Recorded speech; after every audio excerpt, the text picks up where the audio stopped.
Okay, I'm happy that you are here tonight. Thank you for your participation once again. So the schedule that you have received, training schedule for the 9th of March, is supposed to talk about coming out, conversion, managing doubt and assertiveness, guide for gender interaction in Islam, some quotes from Dalai Lama, Ramakrishna, from Ghazali also, the book from Al-Ghazali, Mishkat al-Anwar, which is a beautiful, beautiful title. In French it's Le Tabernacle des Lumières. In English, that's a good question actually. How would you translate Tabernacle? Das Heiligtum, the holiness? Almost. It's like a holy place where you holy stuff. Yeah, holy moly. Let me see. Tabernacle? It's tabernacle. As easy as that. Tabernacle. Tabernacle. That's it. So, what I propose is that we take some time, because we have time in this session. We're going to go slowly because everybody's tired. You told me by email, and so and we are sick and whatever, the weather. So I propose that we go slowly. We go to the manual 4, chapter 3. Do you have your manuals with you guys?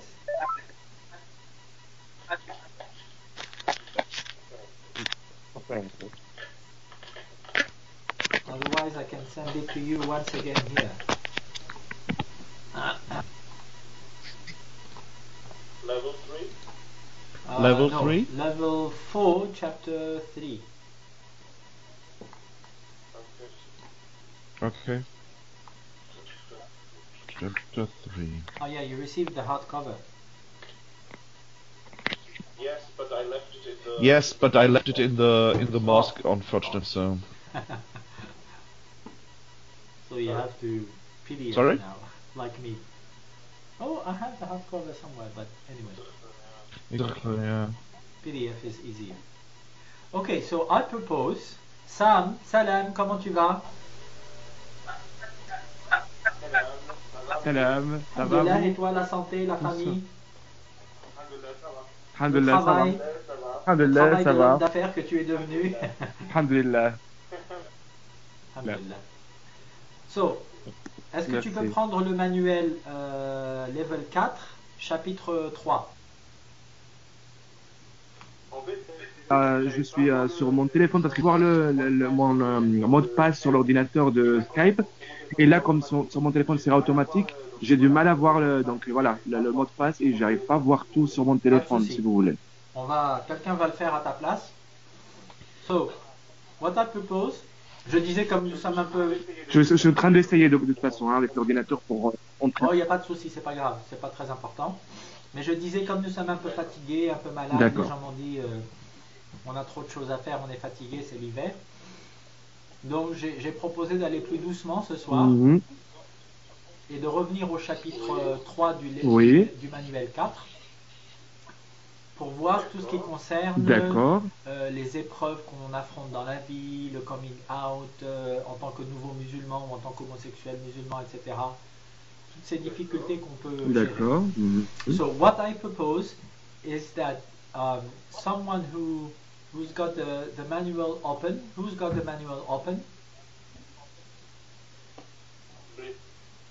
Okay, so what I propose, that's a very good training for you, Christian, my brother. I would propose that you explain to us what did you understand from the chapter 3 in order for people to get as much information as possible from about trials, tribulations, conversion, coming out, and so on. Do you agree? Chapter 3, you explain it to us. And Loha maybe, or Iman, you can translate, Christian. Okay. Okay. Interesting. I'm going to wing that because I did not read it before. Go slowly, take your time. But I can try. No stress. No Sorry? stress, take your time, make it your own presentation.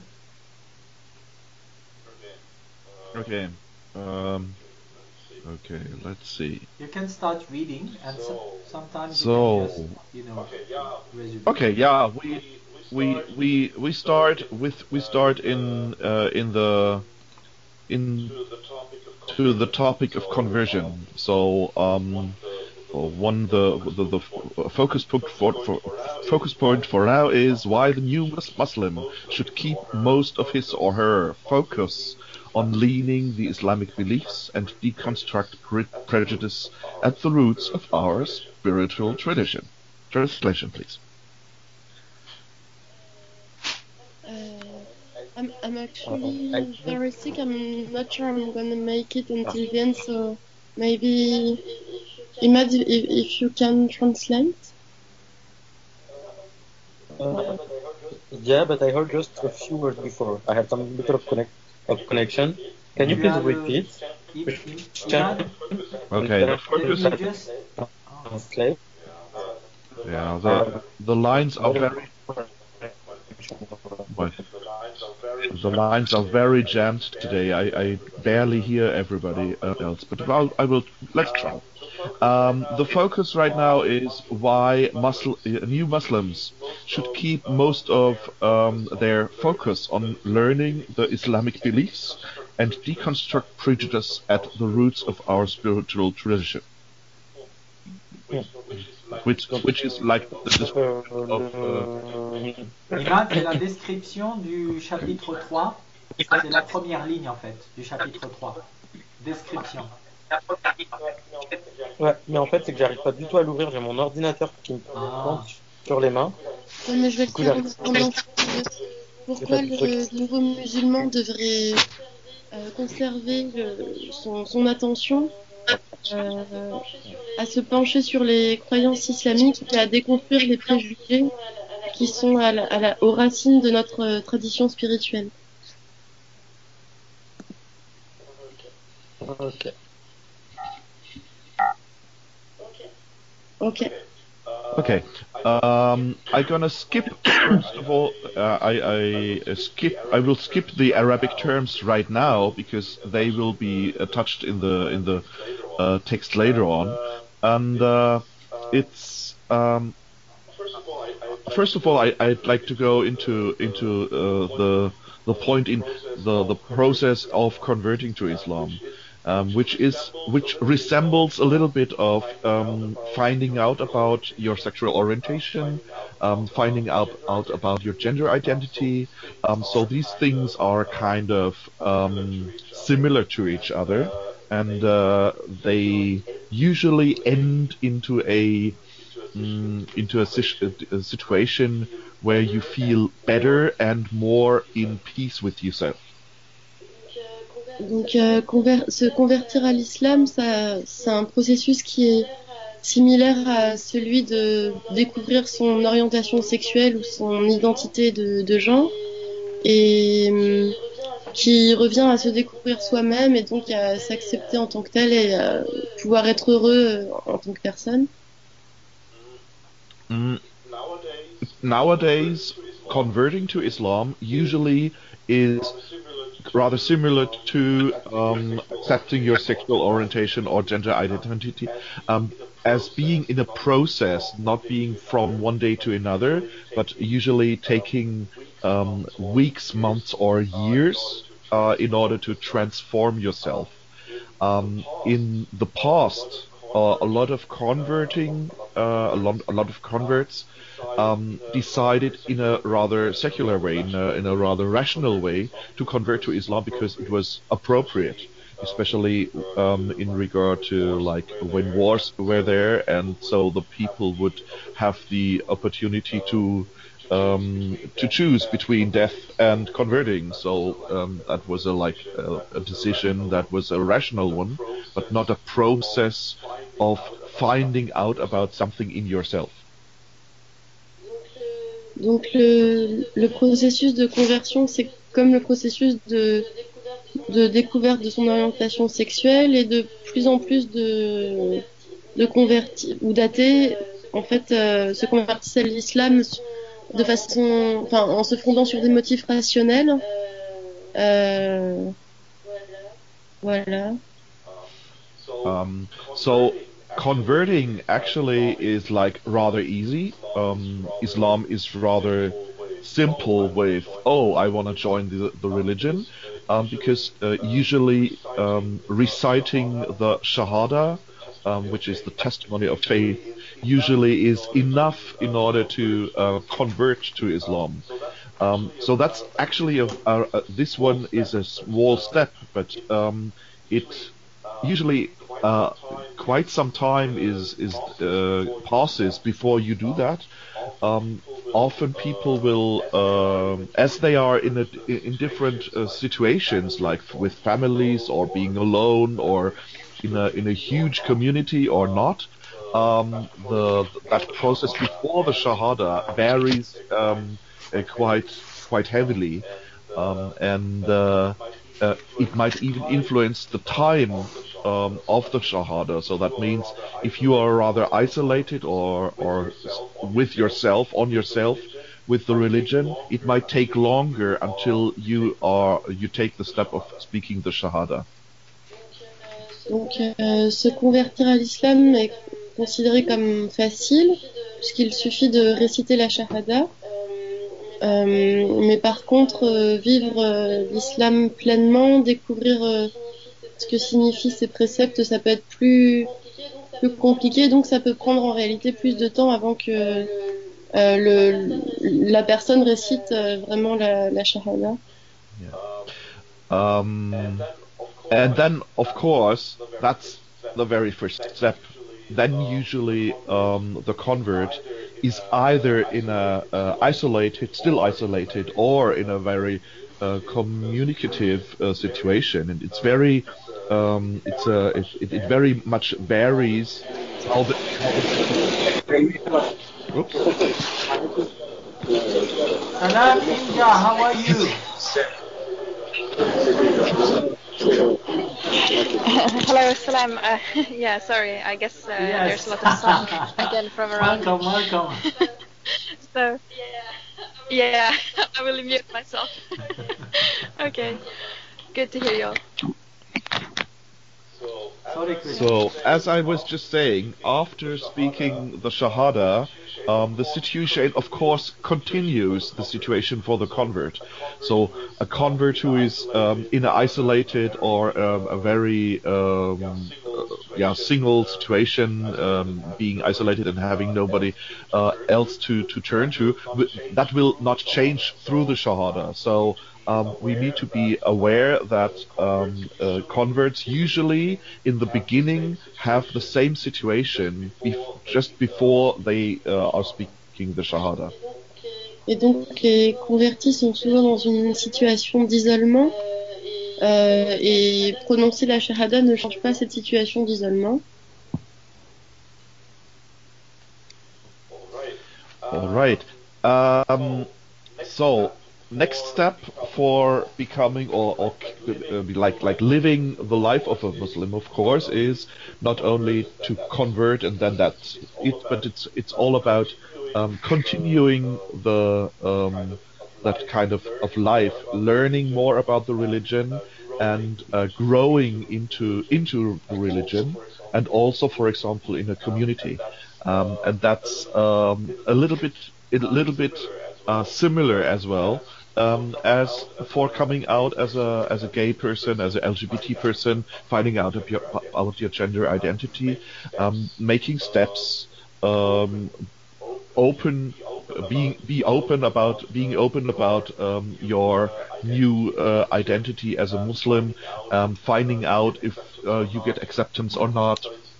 So it's rather similar as well in that regard.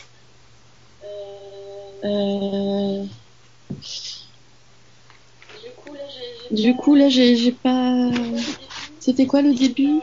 Si quelqu'un a suivi? Donc, c'était de dire qu'au moment où on se convertit à l'islam, donc il y a un temps d'acceptation de soi qui est plus ou moins long et qui continue au même titre que lorsqu'il y a un coming out chez des personnes LGBTIQ, et que c'est ce process-là qui peut être long selon les personnes. Donc c'est un process qui est similaire à celui de l'acceptation au moment du coming out. Merci. And quite similar to coming out as an LGBT person or finding out about your gender identity, the steps, the speed of things that go on after converting, after the coming out, is very, very different. There are people who are very, very quick and develop a lot of experience within a short time, and others take their time very slowly.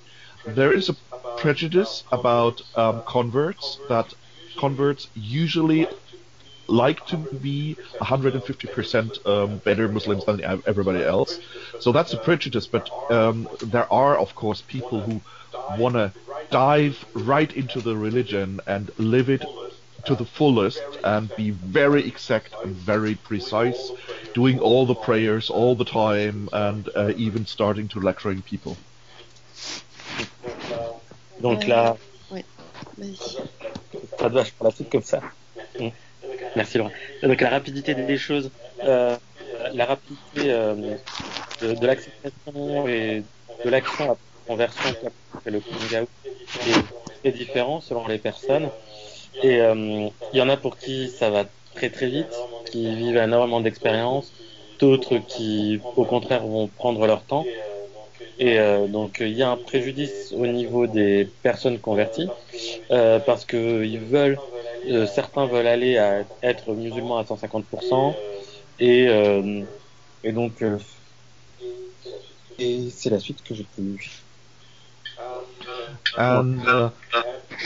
And interesting is, or would be, if we would take the approach of seeing in a spiritual way on this process before Shahada and after Shahada, or coming out or gender identity finding, as trial or as process together with God, Allah testing us, Allah finding out about us, and vice versa, and we interacting with Allah. So the whole conversion situation in any regard is a very spiritual moment in your life, or in the life of a person, and is very much connected in the experiences on developing new spiritual experiences. Et donc si on s'intéresse à ce phénomène, donc à ce processus d'avant et après la Shahada, on voit que c'est aussi, avec un axe spirituel, on voit que c'est un moment fort au niveau spirituel dans la vie d'une personne convertie notamment, parce que c'est une tentative d'atteindre la sagesse, de se rapprocher également d'Allah, qui est encore plus fort. And if we dive, or if we go into the source material we have in the Quran and into the Ahadith, in the traditionally, how do you say that? Into the stories about Muhammad, which are given. I'm sorry, I'm not feeling well. Okay, then we can actually find out that this time and that spiritual path, or that part of the spiritual path we are in, is very well known, or was very well known by God, and actually also by Muhammad, because actually Muhammad had the very same thing. We know, for example, that Muhammad, this is not a script, but we know about Muhammad having a revelation, the very first revelation, and talking with Gabriel and everything, and then going back to his wife and saying, "Oh my God, I'm totally crazy now. I'm a crazy person." And then going to a Christian priest, and then that guy would say, who was a relative, he would say, okay, you could be a prophet. And then, so that was like the finding out, oh, there is something going on. And then it took 3 years until the next revelation, which is exactly the situation where you would take your first steps and you would find out, or you would doubt things, you would want to know more, you want to study, then you would doubt your studies again, taking the next steps. So that's actually a process we know from the very beginning of Muhammad as a on his spiritual path as a prophet, and that's yeah. Sorry, translation now. Talking too much.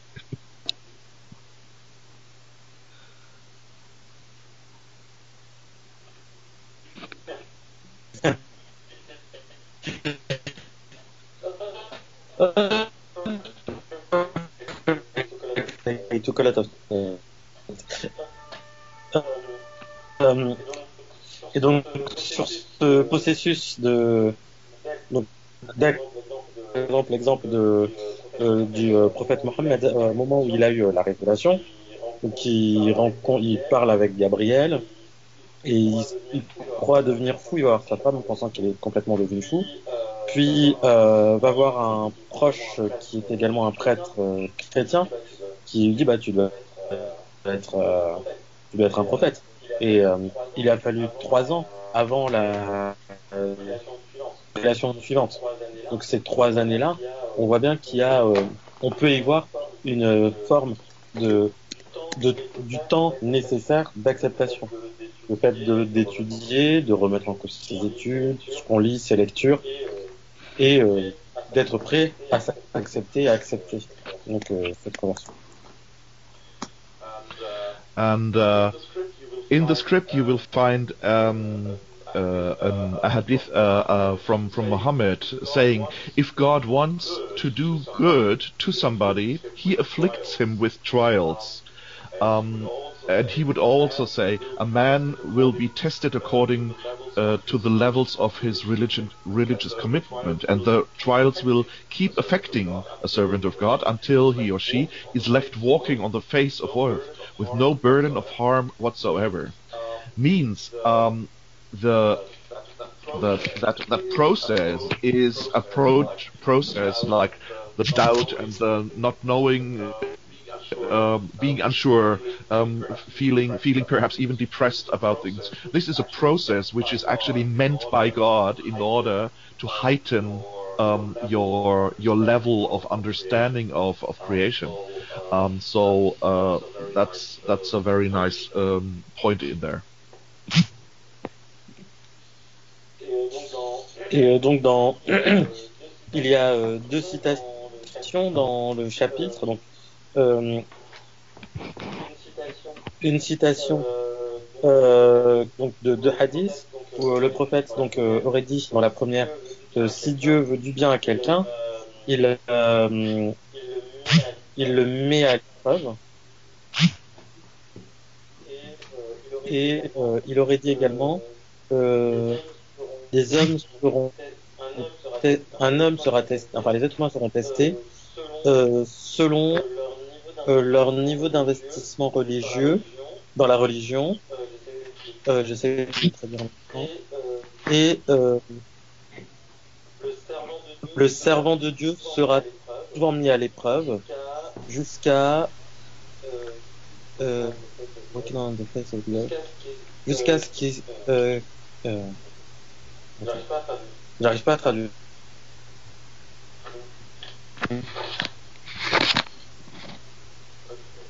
Okay. Il va marcher sur la surface de la terre sans plus aucun péché ni aucun poids. Yeah.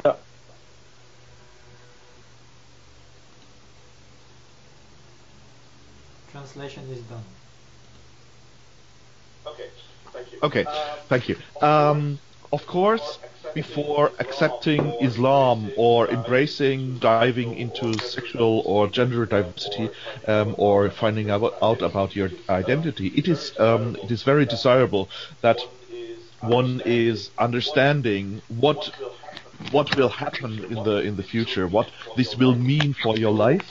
So actually, the conversion or the transformation process is not only an isolated situation. Actually, it touches everybody in the surrounding. Actually, every human being in the surrounding of a person, because it's not only the person who is transforming, it's also the people around that person being responsible for the knowledge of that person, to support the person, and also to give a deeper insight what's coming next in order to be able to do the right decisions. Et donc la conversion ou la transformation ne touche pas seulement la personne concernée, mais touche également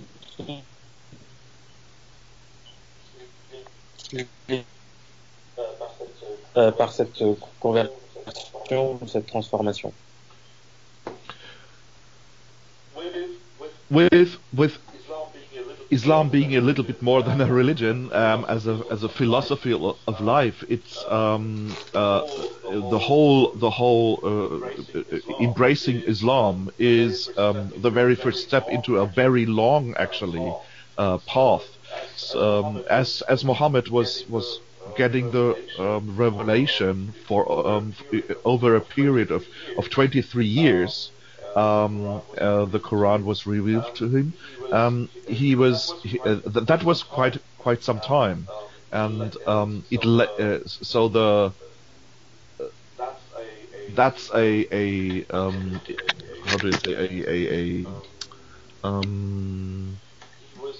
he was transforming, of course, on a very first step, but then later on.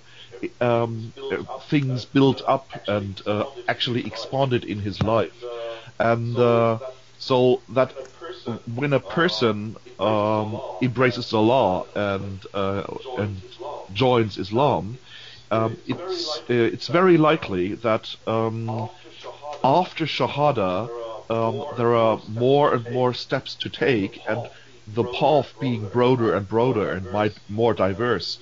Knowing more about the religion, knowing more about Allah's attributes and names and tasks and the Huda and these kind of things. So it's a huge project actually, which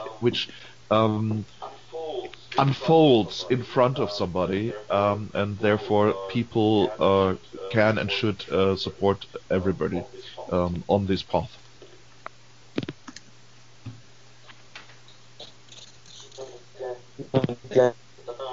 C'est un long chemin, au même titre que les 23 enfin, en même titre en faisant révélation du Coran auprès du prophète et durant Imad, on t'entend pas du tout. Allô. Oui. Okay. So last sentence is after. J'entends plus. Allô. Oh, sorry. On t'entend, mais ça coupe beaucoup.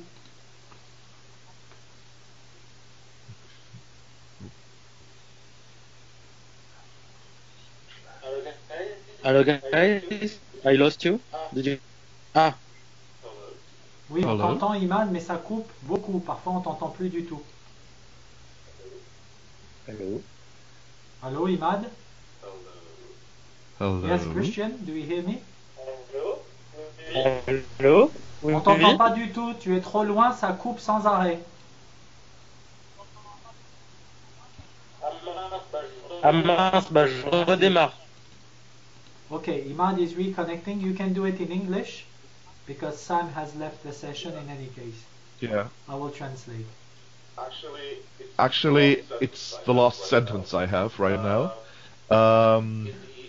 In the end of that topic now is, of course, the core things that should happen after conversion are two things. That's the one thing is the pillars of Islam, and also the aspects of faith, of course. That's the one thing. The other thing is to go into learning how to pray, and therefore, in order to getting into direct contact with God and exchanging energy and deeper understanding about creation. So these two things are really important because they are actually the, let's say, in the beginning, after conversion, the core, what you should know about and do about on a daily basis. Yeah.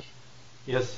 Ok, donc l'idée effectivement c'est de se connecter à l'énergie divine, de se centrer sur la méditation, l'apprentissage des pratiques spirituelles qui peuvent nous élever en termes de conscience, en termes d'humanité, plutôt que de s'attacher à des détails du style changer le nom ou bien s'habiller de telle ou telle façon, etc.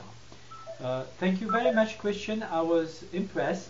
It was very good, very fluid, and speaking from an expert perspective. I had a very, very good script in front of me.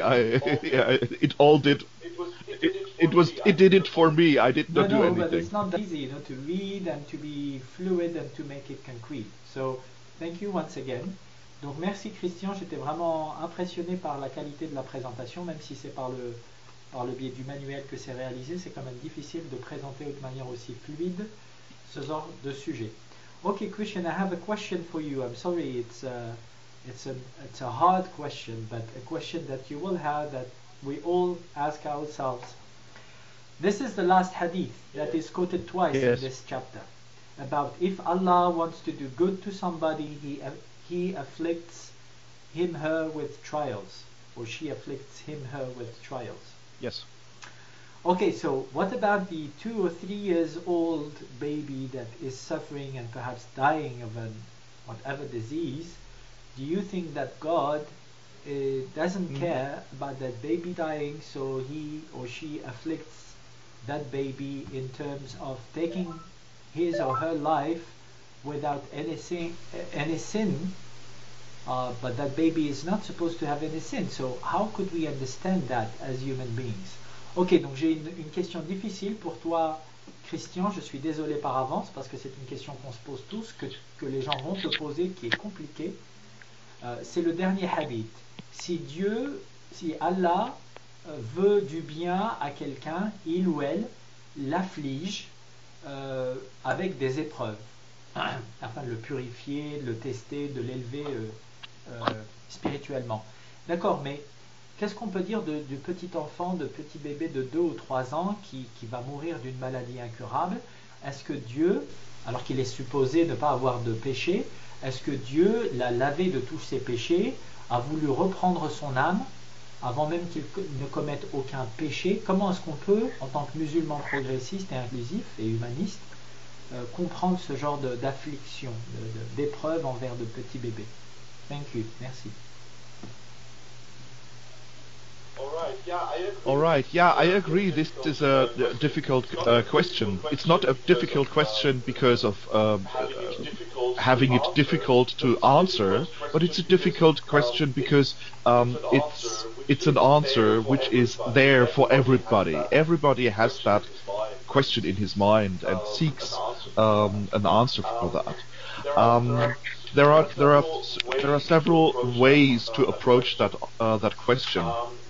One approach is that we have a verse in the Quran about saying that somebody will not be burdened by God over his possibilities.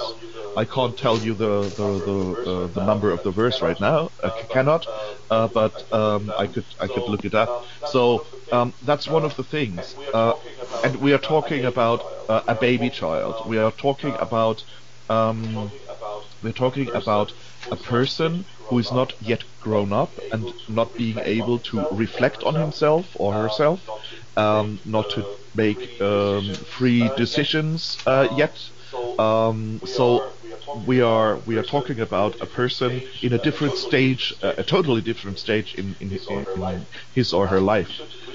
We should realize that there might be other rules for these kind of people. Also, for example, for elderly and old people who are vulnerable, who have not only depression but Alzheimer or dementia or these kind of things. So, of course, it might seem that those people, young as the babies or the vulnerable, are tried too hard by God. But on the other side, there is a universal law of there's a circle of life, and the circle of life, which is given by God, or let's say it was inspired by God, perhaps, to say that, is sometimes harsh. We see that in the animal kingdom as well, amongst animals. Shall I take a break in order to translate, or? Thank you. Yeah, I'm sorry. Merci. Alors, effectivement, il dit que c'est une question difficile, mais parce que tout le monde se la pose. Il n'y a pas que les musulmans ou les croyants qui se posent cette question-là. Comment est-ce qu'un petit enfant, un petit bébé peut mourir de maladie? Si Dieu existe, pourquoi est-ce que Dieu ne fait rien? Nous sommes des êtres humains qui sont censés être dans la maîtrise de certaines technologies, etc. Et il y a encore aujourd'hui, au XXIe siècle, des enfants, des bébés qui peuvent mourir de ce genre de maladie alors qu'il y a des traitements. Voilà, donc c'est une question difficile, mais il fait référence au verset selon lequel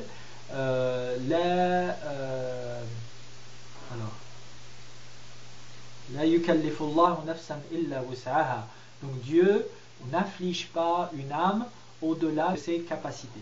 Et c'est vrai que là on parle d'un petit bébé, donc pour lui la réflexion doit être plus profonde sur cette question en particulier. So, according to what I understand of what you said, I think it's very... Okay. Wait, no, I'm not finished. I'm sorry. Okay. Highlight all yeah. So, actually, we have it right in front of us with the two ahadith. So there's the second one saying a man will be tested according to the level of his religious commitment. So let's talk about the baby who has not even the perspective of even having a glimpse of religious commitment. A baby is living in a way like not in the first years, not even have a conscience memory later on about that. So and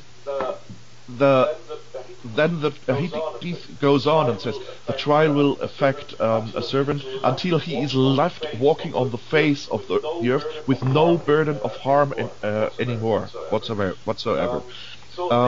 So a baby dying, for example, because of a disease or these kind of things, what is a baby actually in regard to religious commitment? It's a pure thing. It's a pure person.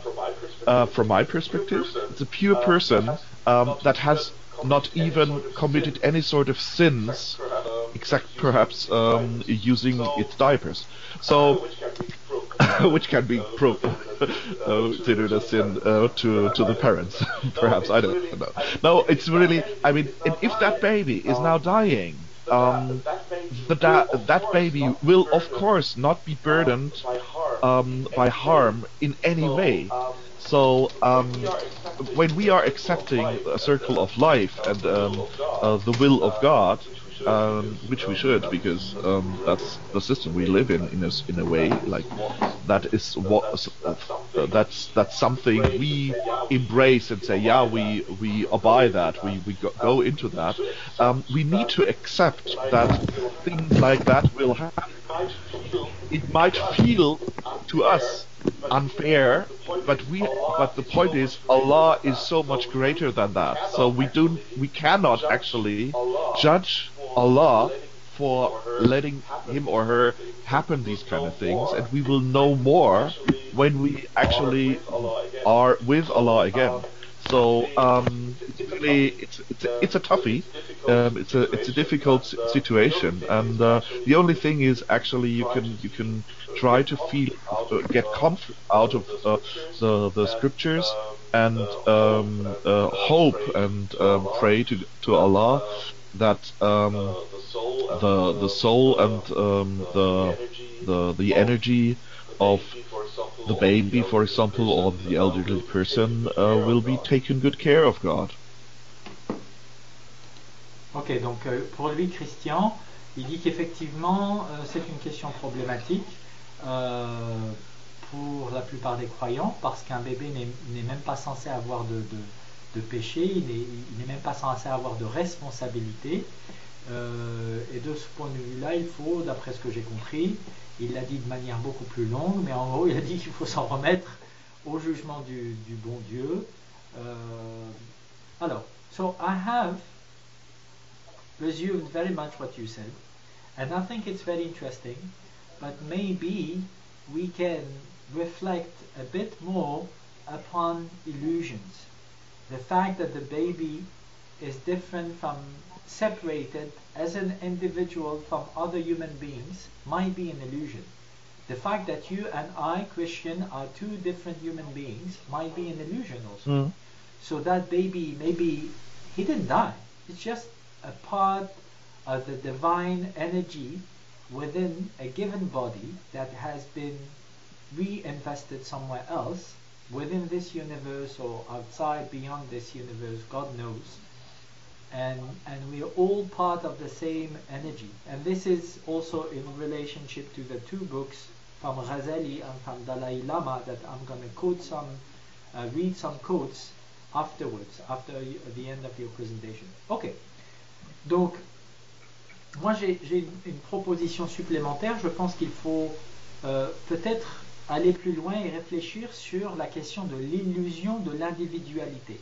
Peut-être que ce bébé, lorsqu'on imagine que c'est un individu à part entière, qui est différent, séparé des autres individus, c'est une illusion, déjà. Au commencement, c'est une illusion.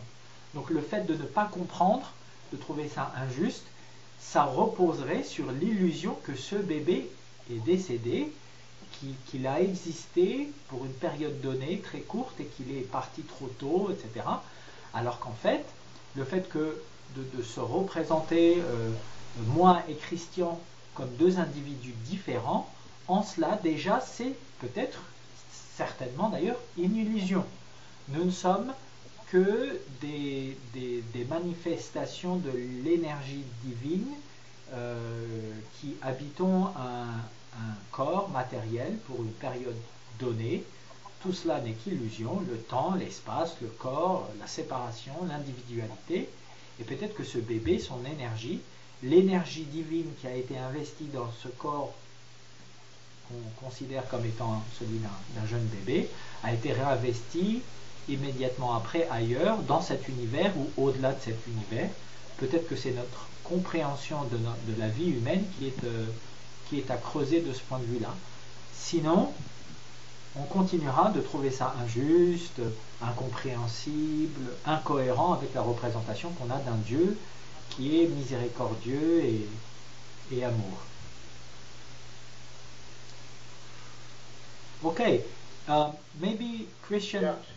I'd like let me say a word to that. Maybe you can let me just finish my sentence. Oh, I'm sorry. That's sorry. fine. I didn't realize. Maybe you can give the floor to people to reflect upon that, to give you some inputs, and then you can continue on your next idea. What do you think? Yeah. I'll let you do.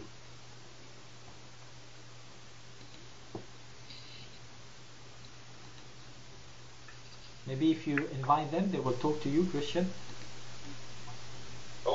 So please reflect about that and share your thoughts and feelings with us about that, because that will inspire everybody to do more reflection, even more having thoughts and ideas. So, merci de partager. Merci de partager vos réflexions à ce sujet. Comme ça, nous pourrons tous en apprendre plus sur ces questions philosophiques, métaphysiques, spirituelles, qui sont très intéressantes et en même temps très complexes.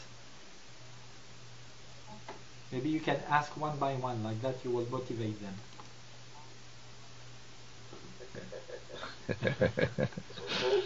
So who is going to be the very first one? Eduardo, let's start with you, because you're the most you have the most hindrances right now. Oh my God, why did he pick me?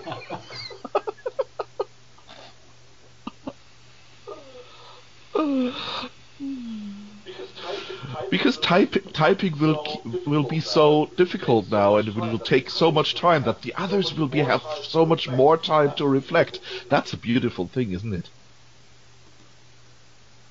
Et donc Eduardo a été désigné pour commencer. Il n'a pas l'air d'apprécier, et ça prend plus de temps. Mais Christian disait comme ça, les autres auront plus de temps pour réfléchir.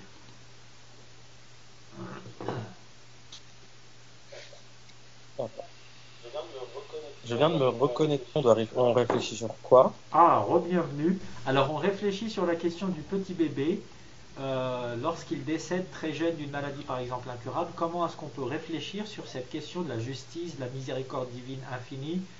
Donc Christian disait oui, effectivement c'est compliqué, mais peut-être qu'il faut faire confiance à Dieu, parce que même le bébé qui n'a pas de péché, ça lui évite beaucoup de souffrance, etc.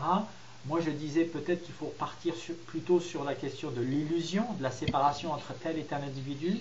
Toi, Imad, et moi, Ludovic, nous sommes différents. Et en fait, non, nous sommes juste une partie de l'énergie divine qui a investi tel et tel corps à tel moment donné dans l'espace-temps. Tout ça, le temps, l'espace, le corps, l'individualité, peut-être que ça n'est qu'une illusion. Et donc, cette énergie divine qui a été investie dans un bébé pendant 2 ou 3 années de notre continuum spatio-temporel, elle est partie ailleurs dans l'univers, s'investir ailleurs ou au-delà de l'univers, mais elle est toujours là, il n'y a pas d'injustice en tant que telle. Peut-être que c'est là-dessus qu'il faut partir, et c'est en lien à ma réflexion que je vous propose avec les 2 bouquins de Razali et du Dalai Lama, dont je vais vous lire quelques passages tout à l'heure. Donc si tu veux intervenir, Imad. Question, Eduardo is typing, maybe you can read what he's typing and comment. Et Imad, peut-être que tu peux traduire parce que la connexion est bien meilleure maintenant.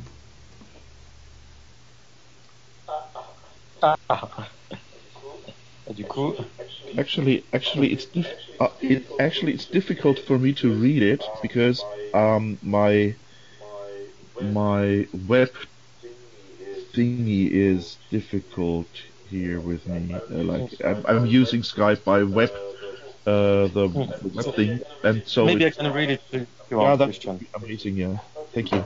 Okay, so Eduardo is saying, so I'm quoting, especially I'm so speechless, especially when it comes to the infants. I don't really believe that Allah puts trials such as punishing someone with death or an innocent infant suffering from an acute disease, etc. Et la traduction?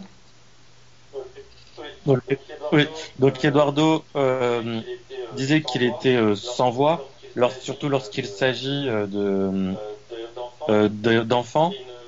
Et il a du mal à croire que Dieu mette à l'épreuve, fasse des épreuves type jusqu'à punir quelqu'un par la mort d'un jeune enfant souffrant donc d'une maladie incurable. Et par-dessus tout, Dieu est miséricordieux.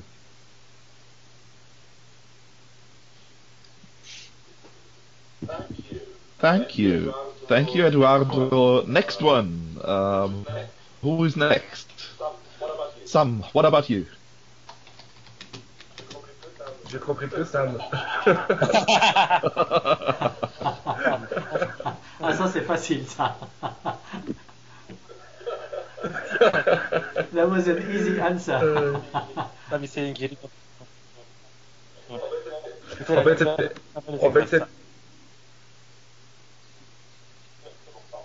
c'est bon, pardon. Je disais si c'est par rapport donc à l'histoire de petits enfants, petits bébés, patatin, c'est ça? Oui. D'accord. Alors moi, j'ai la tendance à penser que, à peu près comme vous disiez tout à l'heure, comme vous disait notre frère Ludovic, c'est que peut-être, par exemple, on va dire, en faisant confiance à l'univers ou à Dieu, etc., peut-être cet enfant-là, il est venu pour avoir un but très profond de guérison de ses papas, d'ailleurs. Par exemple, à la maman, peut-être il a un problème je sais pas, on va dire, d'attachement, ou il a tellement besoin d'amour de quelqu'un, et donc il va tout donc projeter cet amour sur cet enfant-là, alors qu'il doit, par exemple, apprendre à s'aimer d'abord elle, et pas projeter cet amour-là sur autre personne, même si c'est son propre petit enfant. Par exemple, hein, c'est un exemple. Hein. Donc je me dis qu'il y a beaucoup de choses très profondes à niveau donc métaphysique, qui ont quand même leur significat, leur pourquoi, leur but, on va dire. Par exemple. Donc, moi, je fais partie de ces personnes-là qui pensent qu'il faut vraiment faire confiance à 100% avec tout corps à cette intelligence divine, parce que cette intelligence divine, il a tout à fait toujours toutes les réponses, toutes les solutions à tout genre de problème entre guillemets. So Sam was saying it is a matter of trusting, of trust the intelligence of God, of the universe. While when these kind of things happen, maybe they happen for a reason. You consider there is always a reason for these things to happen. So he gave the example of when, and it is an example, when a little baby dies, maybe he dies to cure his or her parents. In terms of maybe they needed to be cured of being able to love more, or to be able to express love. So there's what he was saying. The point was really trusting the whole God intelligence, because there is a reason for things happening. Je peux continuer? Oui. Alors, juste pour finir, moi je pense souvent que en fait, évidemment, nous on a une perception duale, donc physique, matérielle, etc. On pense que quand on vit certaines choses qui sont des défis très très très difficiles dans notre vie, on voit des choses comme que, par exemple, Dieu, il veut vraiment nous faire comme si il n'y a rien en fait derrière qui va nous protéger. Alors qu'en fait, derrière de ces défis, de ces problématiques-là qu'on peut arriver à expérimenter dans cette terre 3D, etc., c'est justement, il fait partie justement de l'amour essentiel universel, parce que justement on a besoin de vivre certaines, voilà, comme je disais, certains défis pour mieux comprendre comment ça marche l'amour inconditionnel ou l'amour pur, parce qu'on a toujours cet amour, par exemple, comment on dit, attaché, on ne sait pas vraiment, parce que pour moi la base c'est l'amour, tout s'est fait à travers de l'amour. Donc, tant qu'on ne sait pas aimer vraiment de façon pure, on va pas vraiment avancer. Donc, on est là d'ailleurs, on est dans ce jeu-là pour apprendre à aimer. C'est le résumé à peu près de cette question de bébé, etc. Donc il fait partie de ce jeu-là, le jeu de la Matrix, on va dire. Et en fait, c'est une illusion, comme disait notre frère Ludovic, peut-être que c'est une illusion, alors que c'est tout parfait, en fait à la fin.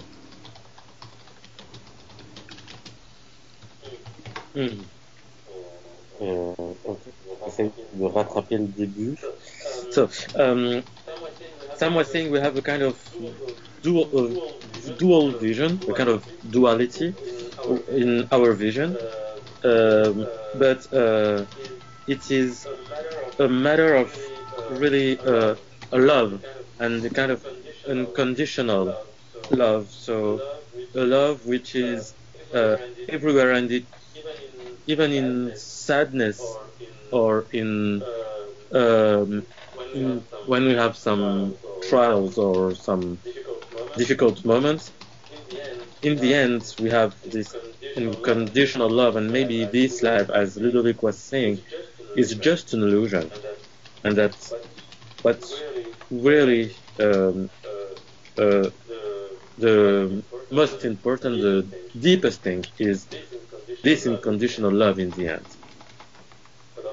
above this physical world. All right. Anybody else? Anwar, Imad? Do you have some thoughts in your mind about the whole topic? About this topic, I'm quite close to what Sam was saying, and Ludovic also, for that it is when these things happen, I think things happen for a reason, and we as human beings, it's very hard for us to see far away in the time. So I trust when I live this kind of situation, like a baby who died in my family, for example, or like to give a personal example, last summer I lost my little cousin. He was 8 years old, and we were in the hospital waiting for 10 days. And he was in a coma, and we were waiting, we were praying every day, and after 10 days we were told, so he won't awake anymore. And all of us, we were, because of being aware of that, we can't handle what is happening for us, and that God made it for a reason. And we are so sure that it happened for a reason, so we were really like, oh, it's life. I don't know if I'm clear in what I'm saying.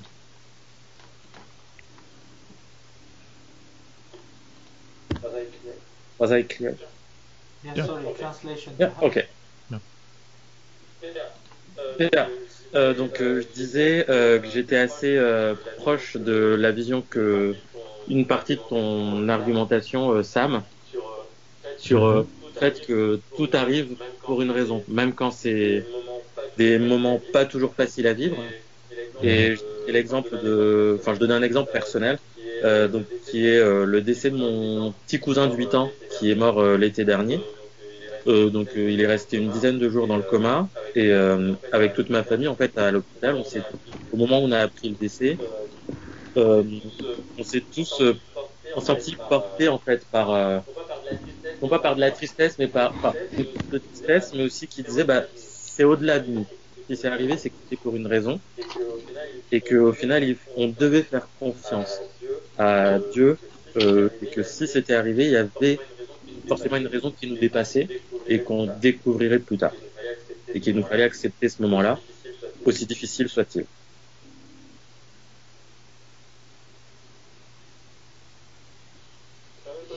Anybody else?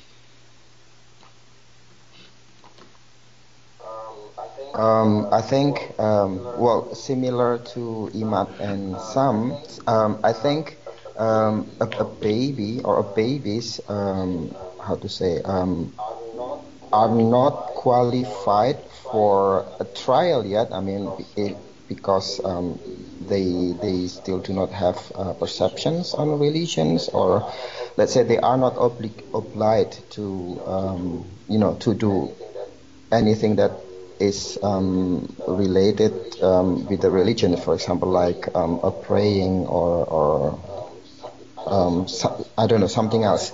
However, I think that if we see such thing happen, like a baby is dying or have an acute illness, I think this is more like a trial or test for the parents or the people or the society around the baby.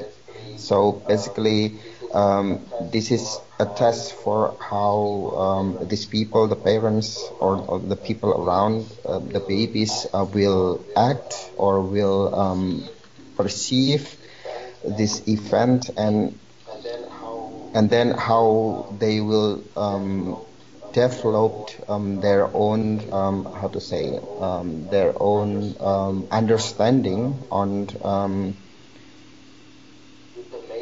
the message behind this event, or what Allah or God wants to communicate with them. So I think that's it. Donc Anwar disait qu'il était un peu sur la même ligne, la même pensée, donc ce qu'on expliquait Sam et moi, sur le fait que d'une part, donc que le bébé ou l'enfant, du fait de son jeune âge, pouvait pas être pouvait pas être jugé ou être mis à l'épreuve, et que et que d'un autre côté, lorsque un bébé, lorsqu'il arrive quelque chose à un enfant ou à un bébé, type une maladie incurable ou un décès, c'est peut-être la destination des parents peut-être doivent aller vers quelque chose de plus loin ou comprendre quelque chose qui les dépasse à travers ce message-là. So we have everybody except Ludovic did not say anything about it.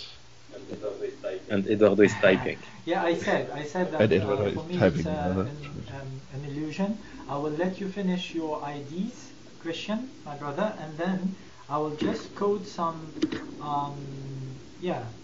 give you some codes from the two books I mentioned before, which are making that link between the light of God and our light. This is Ghazali, Mishkat al-Anwar, le tabernacle des lumières, the tabernacle of lights, because this is speaking by the divine light that is coming from the heavens, metaphorical heavens within human beings, neither from the west nor from the east, something more universal. So that's about Ghazali. And Dalai Lama, the title of the book is Se voir tel qu'on est, see yourself as you are. It's about meditation, go beyond illusions of I'm an individual, I am only a body, eating and sleeping and shitting and so on. So later on I will tell you more about that. I will just let you finish. You still have 10 minutes. Is it okay with you, Christian? I will translate before.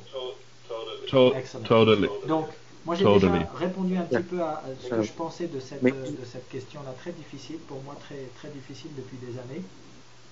Mais je vais en dire plus avec des citations des livres de Ghazali, donc le Tabernacle des Lumières, Mishkat al-Anwar, qui parle du verset, c'est un mini tafsir du verset de la lumière, Surat 24, verset 35. Et donc Ghazali fait ce lien, par le biais de ce verset, du tafsir qu'il en fait, entre la lumière divine qui nous habite et le fait que c'est une illusion que de penser que certains sont plus conscients, plus élevés spirituellement que d'autres, simplement parce qu'ils viennent d'Orient ou d'Occident. C'est une vérité universelle qui se trouve en chacun des êtres humains. Et le deuxième livre, c'est celui du Dalai Lama, Se voir tel qu'on est. Ça parle aussi d'aller de ces perceptions qu'on doit développer au-delà des illusions de l'individualité. Je ne suis qu'un corps, je mange, je dors, je vais aux toilettes et c'est tout ce que je suis. Non, il nous enseigne dans ce bouquin que c'est bien au-delà de ça et qu'il faut se séparer de toutes les illusions, y compris des illusions liées à l'individualité ou à la souffrance. Thank you. Okay. Eduardo has typed something. Yes. Maybe I can read it to you.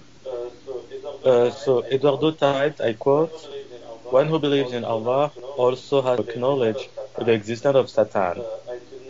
I could not come to terms when something badly really happened to someone is about Allah. I found this subject a bit difficult because although we can go through trials, sometimes so tragic like this can't be just God doing otherwise of the contradict his title of merciful and compassionate. Just my joke. Otherwise I could not believe in the purpose myself in believing in such God." Donc, du coup, je vais traduire. Donc, Eduardo disait, quelqu'un qui croit en Dieu doit également avoir conscience de l'existence de Satan. Et donc, il dit, I cannot come to terms. Je ne peux pas trouver de mots, je crois, si je pouvais traduire. Lorsque quelque chose de mauvais arrive, quelqu'un se fasse au nom de Dieu ou par Dieu. Et il dit, je trouve ce sujet un peu difficile parce que même si nous passons par des épreuves, lorsque quelque chose de tragique comme cela arrive, ça ne peut pas être que par l'effet de Dieu, la volonté de Dieu, je pense, parce que ce sera en contradiction avec le fait d'être miséricordieux, merciful, et d'être dans la compassion. Et c'est juste son point de vue. Enfin, c'est juste mon point de vue, pardon, il dit. The purpose myself in believing. Et je ne vois pas, j'arrive pas à traduire la dernière phrase, Ludo.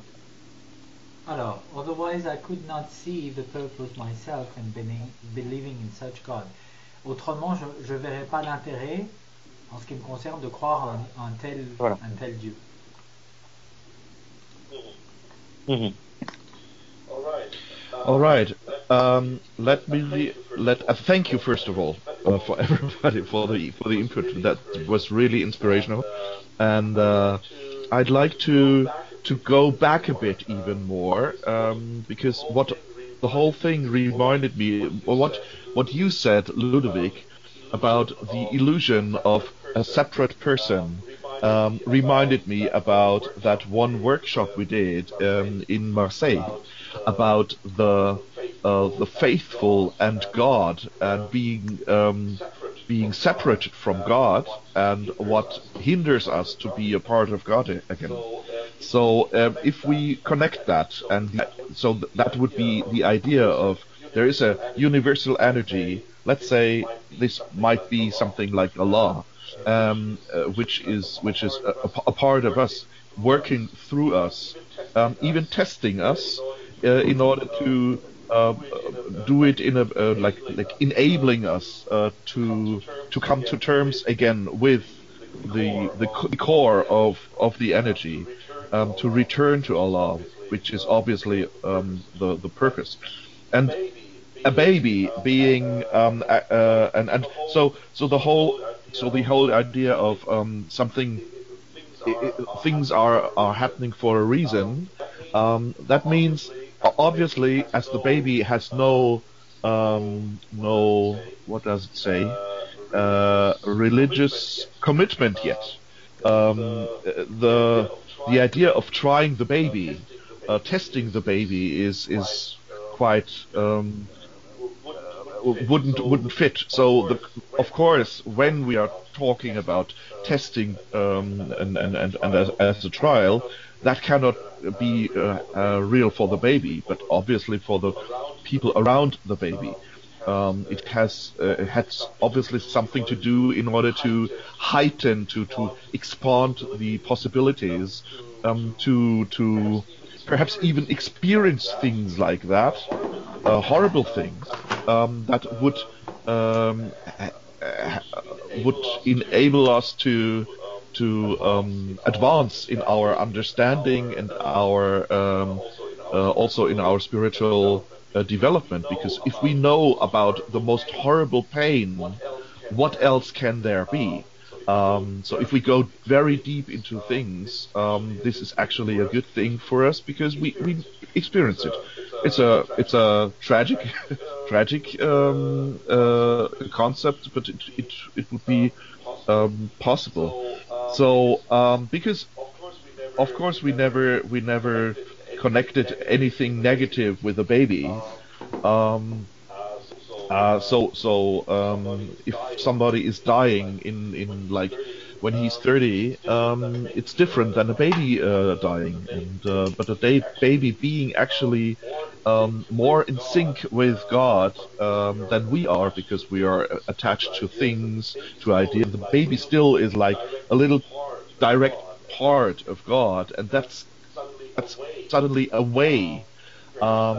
Perhaps that shall enhance our idea to go to more to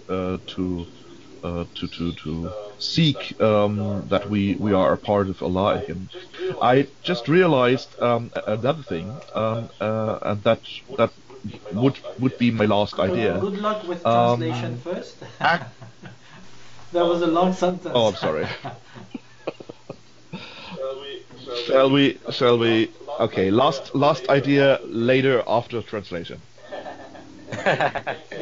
Thank you. I took a lot of notes, so I was ready to let you finish. Oh, I love you. Oh, me too.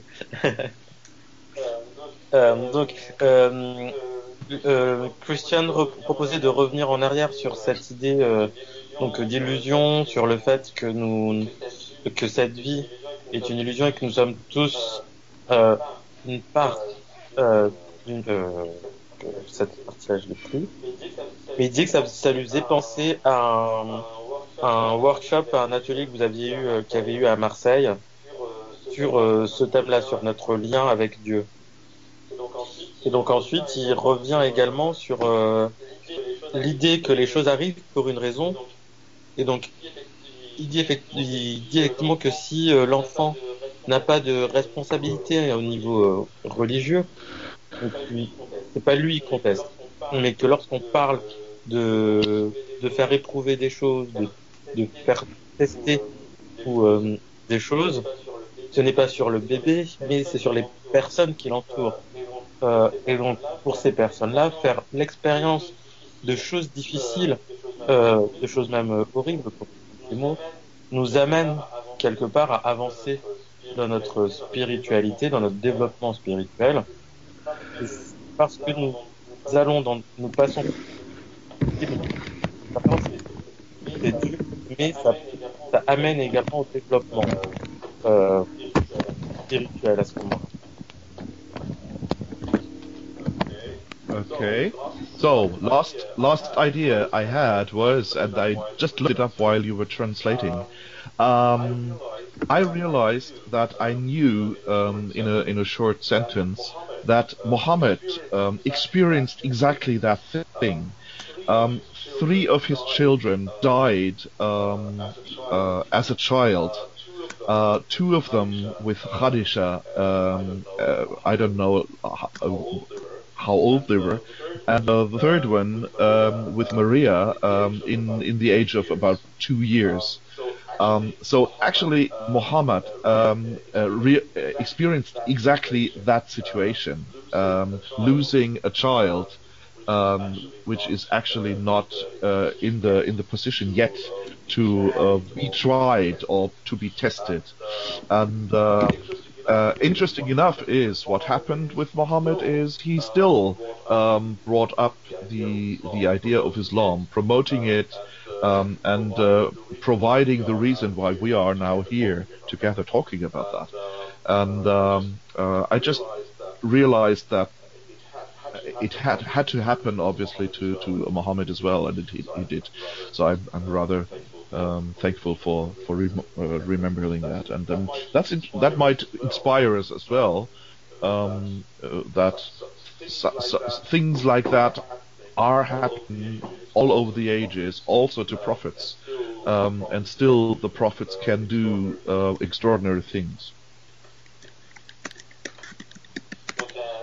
Donc la dernière idée qui m'a en tête, c'est que le prophète Mohammed a lui également fait l'expérience de la mort de 3 de ses enfants qui sont morts pendant leur enfance. Donc 2 enfants qu'il a eu avec Khadija et 1 qu'il a eu avec Mariam, qui est mort à l'âge de 2 ans.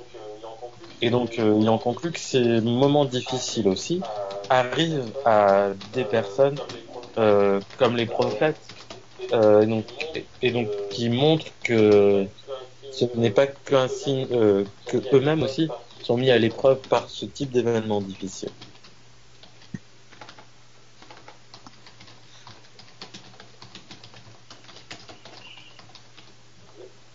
Yep. So, 10 minutes are up, I guess, and I thank everybody for the input, and Ludovic, thank you for having the opportunity to host that little excursus, and I hand over to you, Mr. Zahed again.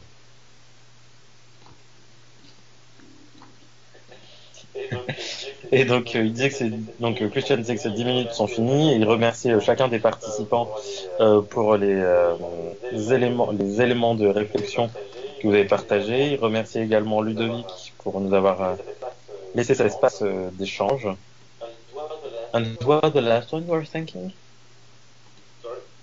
Sorry? You were saying thank you to a last person, was it? It's me. Mr. Zahed. Ludovic. Mr. Zahed. Here's the last word. I was like, who was it? Et donc merci Monsieur Zahed. Thank you very much, Christian. Zahed était en train de chercher qui était ça. Thank you, Imad. Thank you, Christian. It was very, very impressive, I have to say, because reading and thinking about what you're reading and what you will not read and share because it's only details. It's a lot of energy that you put tonight in that stuff, but it was brilliant. Thank you so much. Imad, thank you again for your reconnection, because it was not a good connection and you did a great job again in translation, taking notes and so on. Donc merci beaucoup Christian, parce que de présenter ce genre de sujet, de lire en même temps depuis un manuel, etc., c'est toujours très compliqué. Ça a l'air simple, mais choisir l'information qu'on va lire, sur laquelle on va s'attarder, et sur ce sur quoi on va aller plus vite, c'est quand même, oui, assez, c'est beaucoup d'énergie en fait, ça prend beaucoup d'énergie. And I liked also, Christian, the fact that you recalled our training, especially the one we did in Marseille with Sam, because Sam was talking also in his presentation about that, you know, the connection to the divine, the illusion that the divine is separated from us, that we are not divine, and so on and so forth. So that was very interesting. So now we're starting to have, as we can see, an expertise, all of us, in terms of dealing with that kind of subjects, you know. So if tomorrow you have to deal with it, or someone asks you a question about that, you have to be trusting yourself, because you have a lot of expertise going on now. J'ai aussi beaucoup apprécié le fait que, Christian, tu as fait référence à la formation qu'on a eue à Marseille récemment, notamment celle donnée par Sam, qui nous parlait de ce lien indéfectible entre le divin et les êtres humains, cette illusion comme quoi nous serions séparés du divin, comme quoi nous ne serions pas assez divins, pas assez dignes de respect, de spiritualité, etc., etc. Et donc ça aussi c'était quelque chose qui était très intéressant, dont on a déjà parlé. Et donc on voit qu'on commence tous à avoir une certaine expertise qui s'accumule sur ces sujets-là.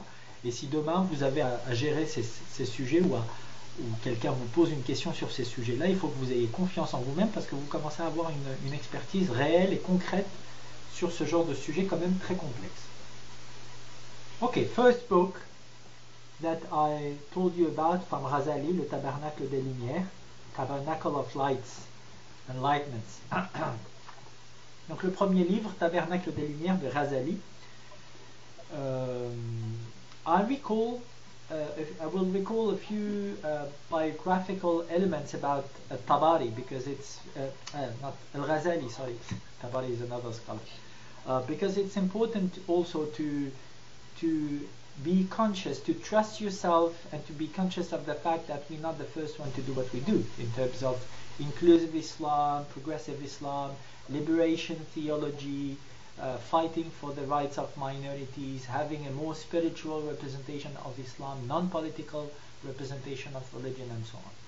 Ok, donc je vais rappeler quelques éléments biographiques sur Ghazali, parce qu'il est important de voir que nous ne sommes pas les premiers à faire ce que nous faisons en termes de reformulation des représentations que nous avons de l'islam, théologie de la libération, islam spirituel, religion, non politique, etc. etc. So, je vais le faire en français, Imad, et tu veux traduire en anglais? D'accord. Génial. D'accord. Donc, Abu Hamid Mohammed al-Ghazali naquit à Taous, ancienne ville du Khorasan, province de l'Iran oriental, en 1058 ou 450 de l'Hégire, et mourut dans sa ville natale en 1111 ou 505 de l'Hégire. Donc en gros, il a vécu à peu près 55 ans.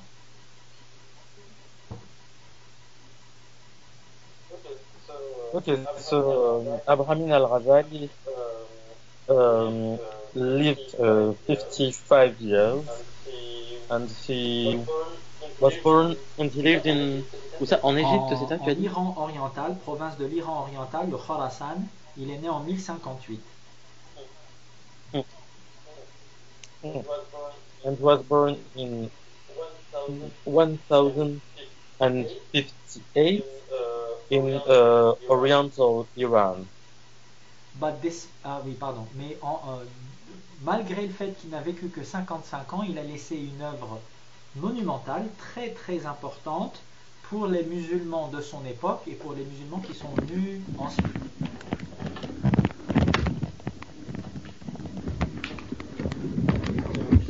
So, despite his 55 years of life, he left huge books and huge information for Muslims of his time and nowadays Muslims.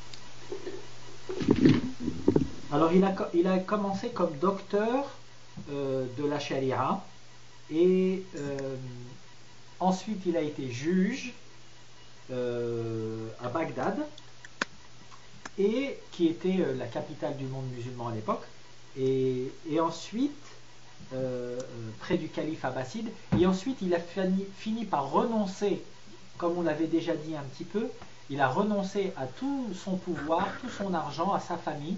Il s'est isolé pendant des mois, des années, et il a réfléchi d'un point de vue spirituel sur tout ce qu'il avait appris. Il avait l'impression qu'il devait se réapproprier spirituellement l'ensemble de ses connaissances sur l'islam, sur Dieu, sur le prophète des musulmans, alayhi salatu wassalam.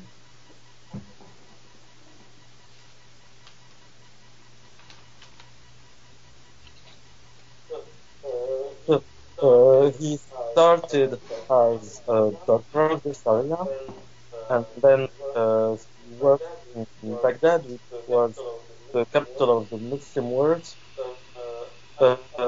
And after a moment, he decided to renounce, not to renounce, but to give up all his power, all his money, and all his family. And he isolated himself to reflect in a spiritual manner on everything he had learned.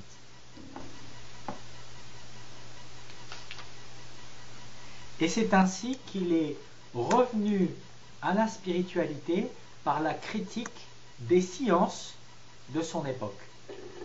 Et les sciences à son époque, c'était surtout la philosophie, qui est devenue ensuite al-falsafa, qui n'était au début de l'islam qu'une traduction des textes de Aristote, Platon, etc., et qui ensuite est devenue, aussi grâce à Al-Ghazali, al-falsafa, donc une philosophie arabo-islamique en tant que telle, et pas juste une copie, une traduction des philosophes antiques grecs et romains.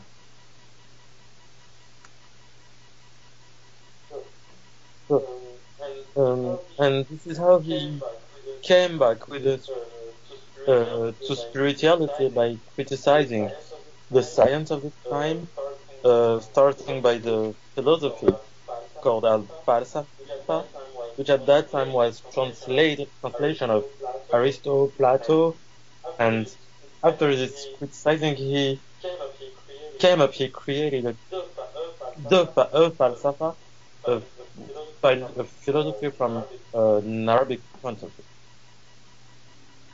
Mais les sciences de son époque, y compris à l'intérieur de l'islam, c'était aussi le rationalisme mu'tazilite. Al-Mu'tazila, c'est une des sectes, une des subdivisions, un des groupes de l'islam, des groupes de pensée à l'intérieur de l'islam, qui est devenu une doctrine d'État sous le règne des trois califes Al-Mu'tasim, Al-Muwathiq, et qui imposa par une véritable inquisition, Al-Mihna, la croyance au caractère créé du Coran. Et c'est cette conception qui est à l'origine à la fois de la faveur dont jouirent les philosophes dans les milieux humanistes et de la réaction sunnite à partir du calife de Al-Mutawakkil sous la forme hanbalite d'un retour au pur fidélisme et au littéralisme traditionnaliste et sous la forme d'une théologie apologétique usant de la dialectique, le qalam illustré par Ashrafi. Donc, I will translate because it was a bit long, sorry.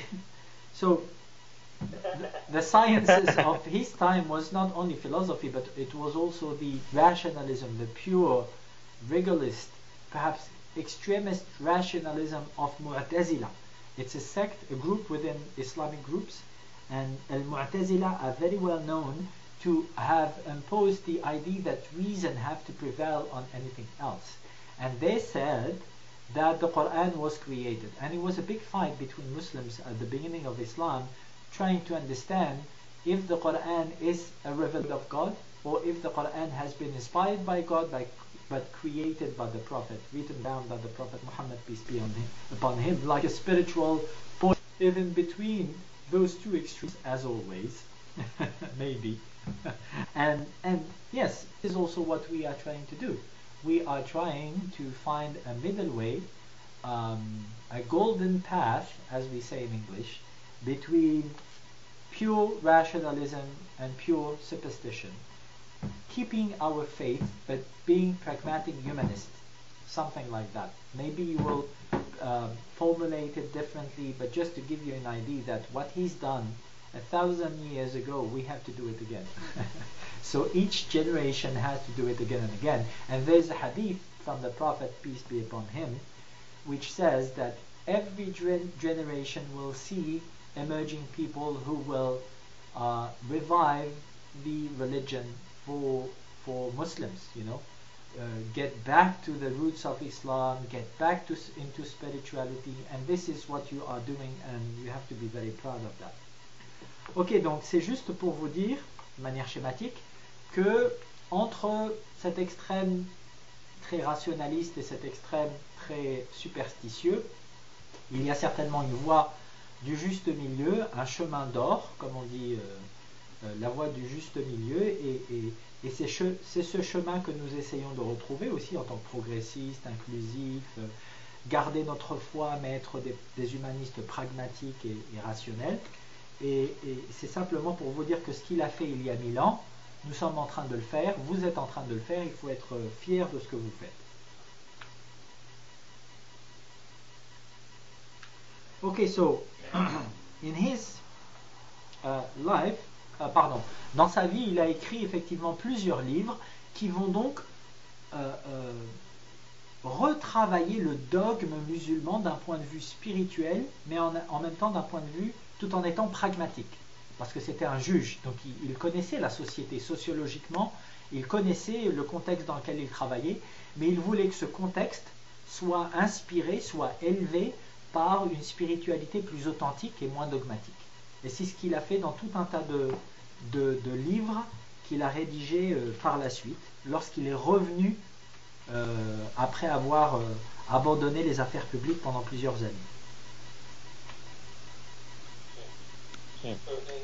So within his life, he wrote several books in which he was rethinking working on the Muslim Islam dogma in a spiritual and pragmatic point of view. Because he was a judge, he knew the society he was, and he wanted to bring a pragmatic vision. Et merci. Et Razali précise que son œuvre a été inspirée par la lumière qu'il a reçue dans le cœur, notamment lorsqu'il a lu le verset de la lumière, qui est le verset 24-35 du Coran.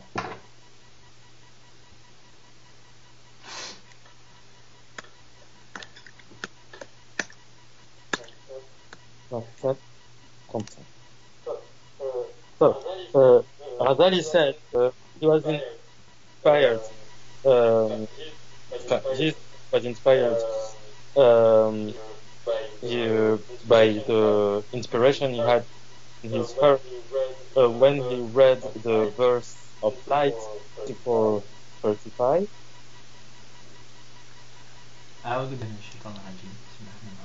الله نور السماوات والأرض مثل نوره كمشكاة فيها مصباح المصباح في زجاجة الزجاجة كأنها كوكب دري يوقد من شجرة مباركة زيتونة شرقية غربية.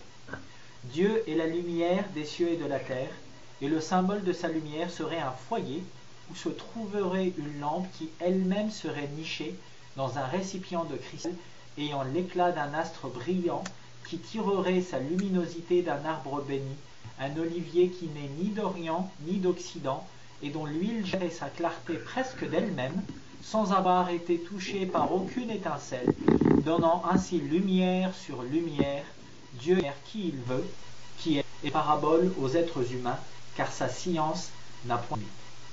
Allah is the light of the heavens and the earth. The similitude of her light is as a niche wherein is a lamp. The lamp is in a glass. The glass is as it were a shining star. This lamp is kindled from a blessed tree, an olive neither of the east nor of the west, whose oil would almost glow for of it, though no touched it.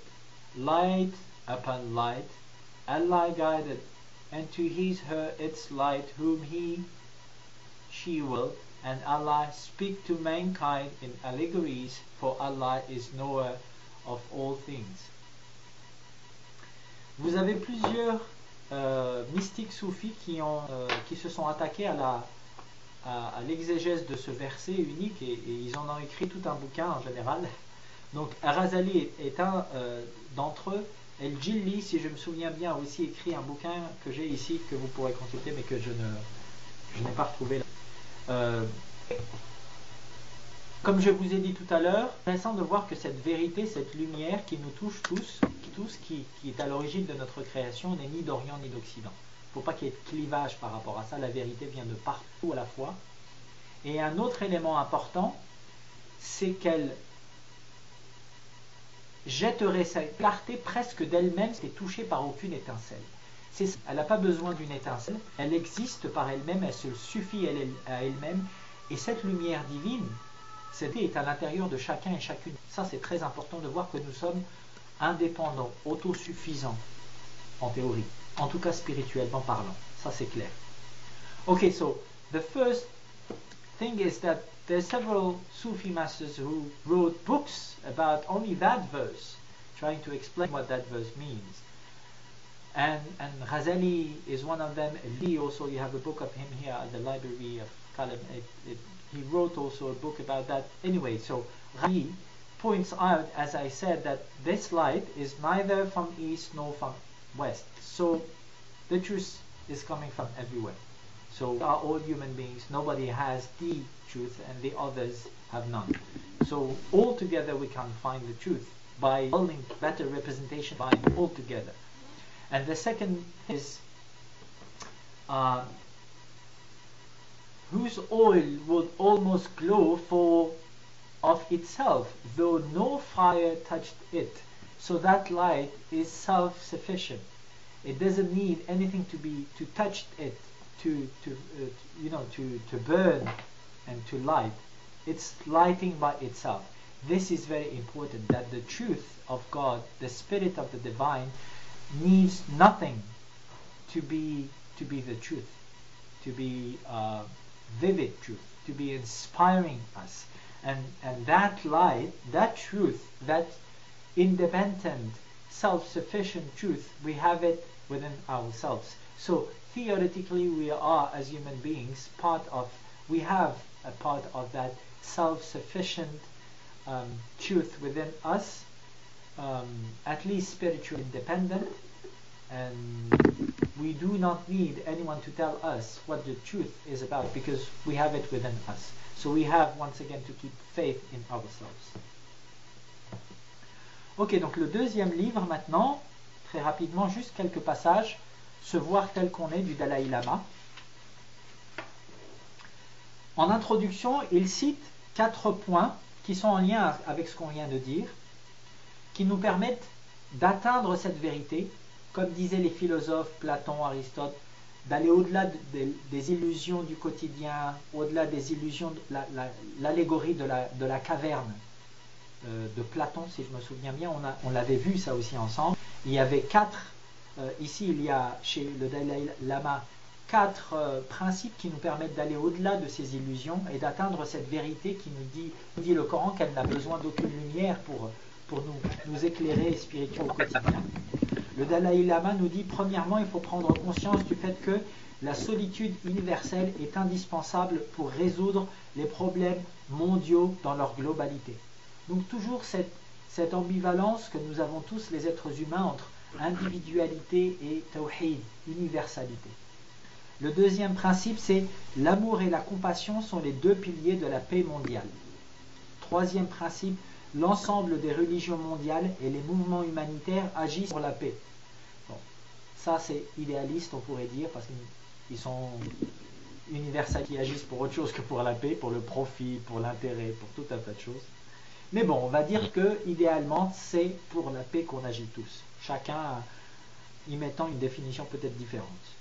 Quatrième principe, tout individu doit intervenir auprès des institutions pour répondre aux nécessités du monde. Donc là, c'est quelque chose de très pragmatique. On commence par une solitude universelle et une solitude aussi de l'individu face à ses responsabilités. Mais il faut qu'on s'unisse pour, à travers ce travail spirituel et métaphysique, être dans le monde. On ne doit pas s'exclure du monde pour autant. Okay, so relationship to that light that is enlightening each and everyone's life spiritually. There are 4 principles that the Dalai Lama in his book that is also in English, See Yourself as You Are.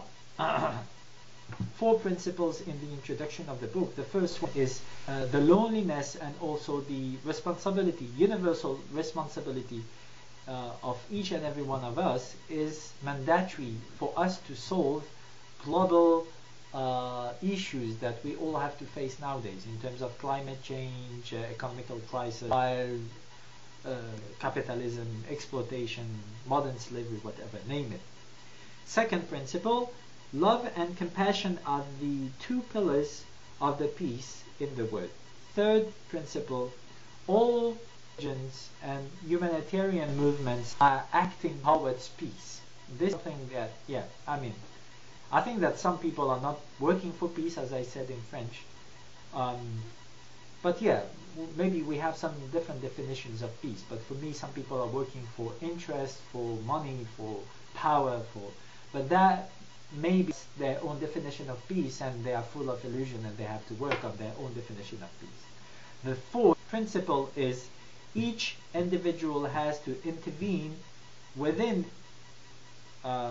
institutions in order for those institutions to answer those global needs. So his perspective is very spiritual, very peaceful, but very concrete also. We have to engage in the, don't have to exclude ourselves out of this society.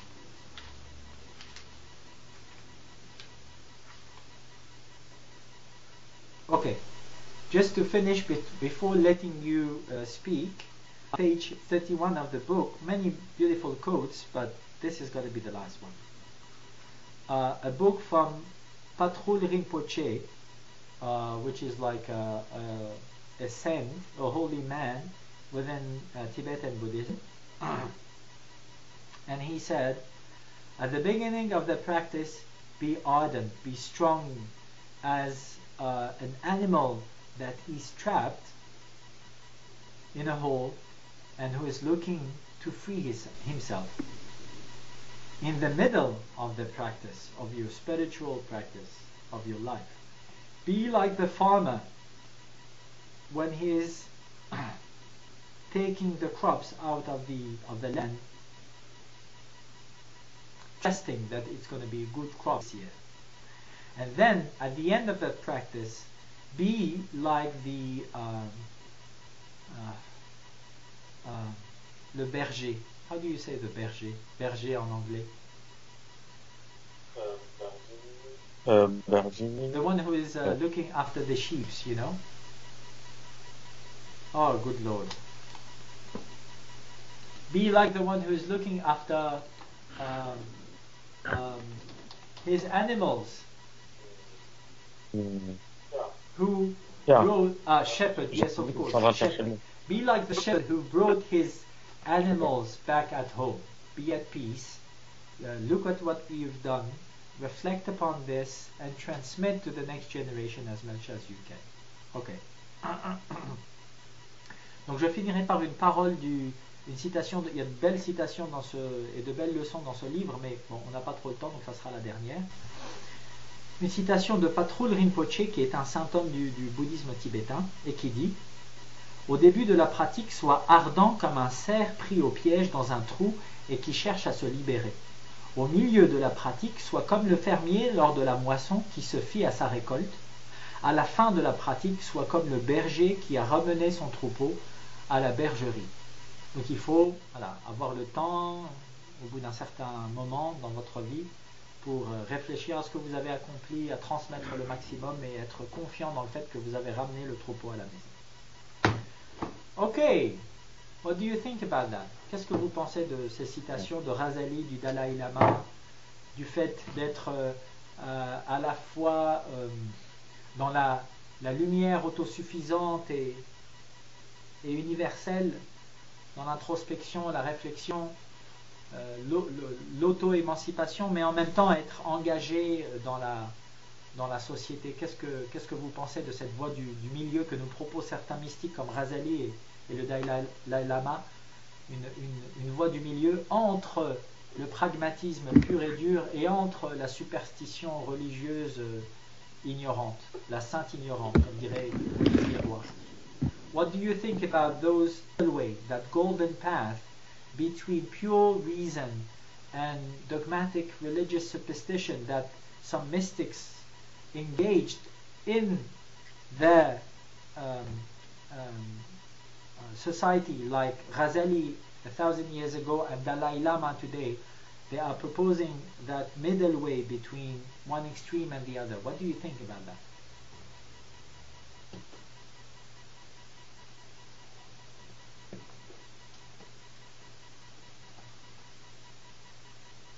Hello? Christian, I'm sure you have something to say. Please. Oh my gosh. Oh my God, you know that I always have something to say. Because you're very wise. I like the idea of... am I? Really think so. Oh my, you're flattering me. You're flattering me. Yeah? Yeah. No. Basically, I like the idea of a golden path in the middle or something like that. Very nice, but on the other side, it also would reduce us on a middle path, which is like also very dogmatic actually, because when it's only in the middle between those two polarities, it will also build up a system of two polarities. One of the when I think about society, often two polarities, either or, good or evil, man or woman, exist.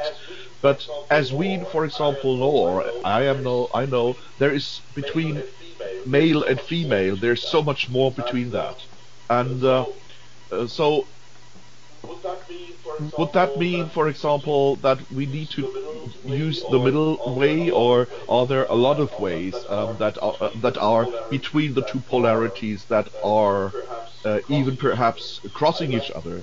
I would like the idea of the flexibility of people finding out about ways and finding the right golden way, even differ between. No. Yeah, that's my first idea. Thank you so much. Yes, that's exactly. If you recall what Omi Baba, in terms of hybrid identities, when he was speaking about hybrid identities, he was saying we should not be only postmodern or post-feminist or post-racial, whatever. We have to be just ourselves. So what you said is very interesting, because the idea is not to stay between those two polarities. The idea is not to choose one or the other, but to take both and to be yourself, inspiring yourself with reason one side and spirituality the other side, in the given case that we are dealing with tonight. Yes, that's exactly the idea. The idea is not to reproduce another dogma. I do agree. And Ibn Arabi, in one of his books called The Theophanies of Ibn Arabi, when he speaks about the presence of the divine spirit within himself when he is face to face with God during prayer and meditation, and he had like more than 100 very spiritual, very high spiritual experiences in his life, and he speaks about that path, about the fact that it's never ending. This is only the beginning of it. So yes, I agree with you. We don't have to stay on that path. The idea is not to choose one side or the other and to go beyond anything, any illusion. Yes. Donc, est-ce que tu veux traduire, Imad, ou je traduis ma réponse? Que tu traduises ta réponse à lui. Mais je peux le faire aussi si tu veux. Oui, donc peut-être faire les deux comme ça. Christian nous disait, si tu veux. Christian nous disait qu'en fait, lui, il a aussi un problème avec vis-à-vis de cette voie du juste milieu. Peut-être que, y compris comme sur la question de la masculinité, de la féminité, il y a plein d'autres choses, et que c'est quand même trop binaire, et qu'il faut dépasser tout ça. Sinon, on recrée un nouveau dogme. Mais je lui dis oui, l'idée c'est ça justement, c'est de dépasser cette binarité, quelle qu'elle soit, le masculin d'un côté, la raison, la religion d'un côté, etc., etc. Et je lui ai dit, c'est exactement ce que disait Omi Baba, qu'on a déjà étudié, lorsqu'il parlait d'hybridité identitaire. Il disait qu'il ne fallait pas choisir un côté ou un autre, les deux à la fois, mais qu'il fallait tout dépasser les identitaires qui nous mettent dans des boîtes. Et il y a aussi, d'un point de vue spirituel, quelqu'un comme Ibn Arabi qui a écrit un livre qui s'appelle Les Théophanies d'Ibn Arabi, où il raconte ses expériences mystiques qu'il a eues, plus de 100 expériences au cours de sa vie, qu'il a eues lorsqu'il était, dit-il, face à face avec Dieu sur le tapis de la méditation et de la prière. Et quand l'Esprit divin était présent en lui, et il nous dit que ce chemin, cette voie d'or, cette voie du juste milieu, est sans fin, bien évidemment. Et que ne pas choisir un extrême ou un autre, c'est in fine avoir l'espoir de pouvoir dépasser toutes ces illusions qui nous enferment dans des boîtes et qui nous empêchent de nous élever spirituellement. Anyone else? Quelqu'un d'autre?